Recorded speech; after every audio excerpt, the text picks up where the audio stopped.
strategy is one part, but execution is the necessary part that most people usually suffer from. And this time, even I had a hit with it.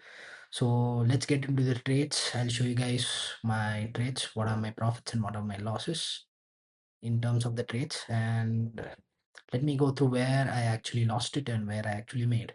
So let's jump in. Now, my first trade was on Wednesday, and this week Wednesday was right.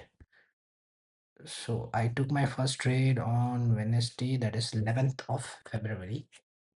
So I entered the market exactly around somewhere 9:45, after 9:45 a.m. in Eastern Standard Time. So I found my entry point exactly right over here.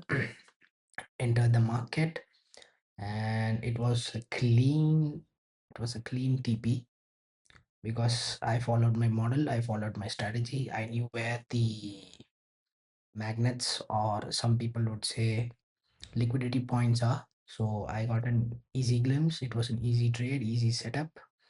We had a few array structures break. It was clean. We had more than two arrays breaking. And once we had the proper retracement, I entered in the retracement and I got a clean exit in the trade. So this was my first trade for the following week.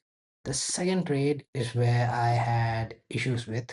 The second trade that I took was on Thursday, the next day after. So basically, what happened, I entered the market late, and due to that, it affected my psychology.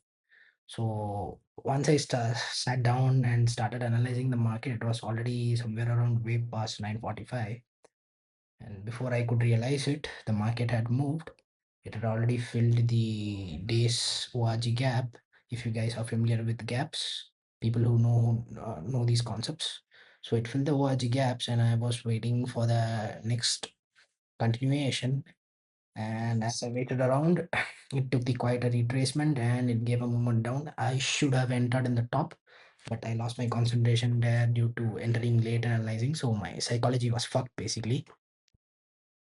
And once we got down and I got another retracement, I entered the retracement. But the mistake that I made was that I kept my SL stop loss a little too low because I wanted to get out of this trade fast. And since I entered the market quite late, and as I mentioned previously, that my psychology was out of the game. So I entered the market, I took a trade somewhere around 10 to 10:03, and by 10:15, by 10:20, I had hit my SL and the market exactly went for my TP. So it hit the SL and went for my TP. My entry was perfect, my TP was perfect, but my SL was incorrect because I had a very bad start. So what I would recommend for you guys is that next time when you're planning to enter the market, right, make sure that you guys enter a bit early so you do not have issues dealing with such as uh, late entry, analyzing it very late, missing a few parts, not marking a few arrays. For me personally, I need to mark stuff because I tend to forget, and due to this late marking as well as late entry, I had huge issues. So that is it for this week, guys. I'll see you around next Wednesday.